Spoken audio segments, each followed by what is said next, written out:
Hello mga mamis! For my today's video ay isi-share ko sa inyo kung paano magluto ng chicken pastel. Ako marunong talaga mga mamis ng chicken pastel.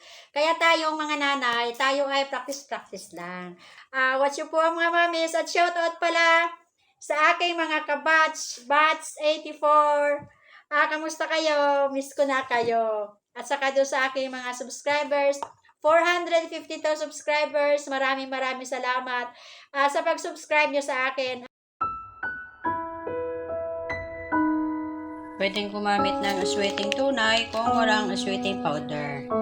Asukal, suka, tuyo, asin, paminta, bawang. Kapag pansarili lang mga mamis, pagluluto ng pastel, ay naman ngayon ay pang sarili lang, kaya bawas-bawasan natin konti ng mantika ang ating pastel.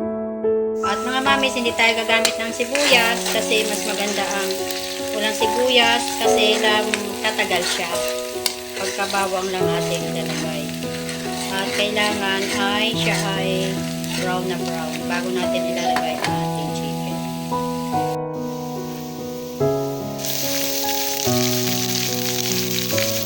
Ating napulit na mga mamis. Lagyan natin ang toyo.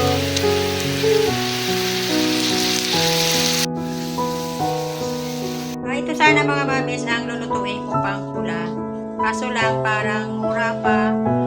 Wala pa siya masyadong color. Kaya gumamit tayo ng asweting powder.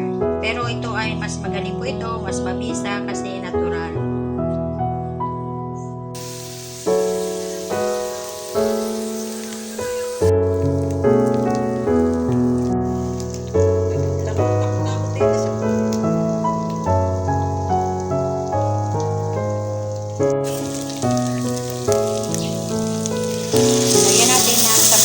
Itong pinakuluan ninyong kunti lang.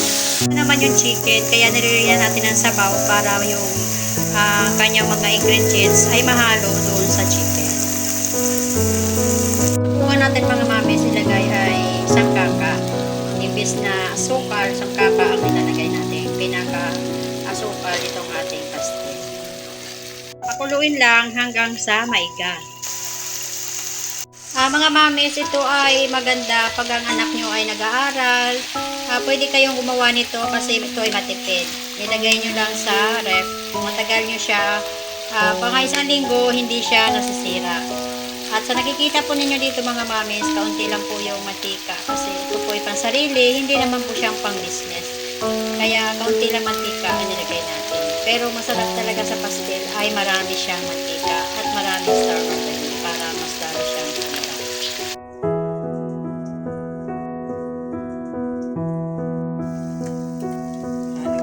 hindi tayo masyado pa marunong, kunti-kunti lang muna suka. Kunti lala tapos.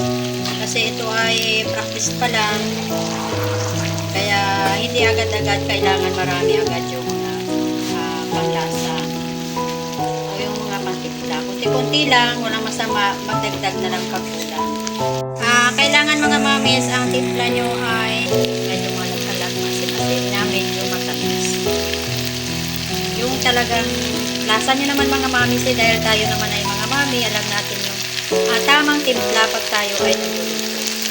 Try nyo ito mga mamis, magluto po kayo nito, pambawa ng mga bata, instead sa minsan ay laging hotdog, mga kung ano-anong frozen foods. Ito po ay maganda, masustansya pa sa araw-araw. Talagang magugustuhan ng mga bata. Atin na po siya ngayon ililipat at atin po siyang ilalagay sa isang jar. Para pagkakain, pwede pong initin, pwedeng ipatong sa sinaing. Yun, pampaw na po ng mga bata at pangulam na rin natin. So, yan mga mamis, at pagka lumamig na, pwede natin ilagay sa ref. Sana nagustuhan nyo po yung video ko ngayon mga mamis. Thank you po for watching.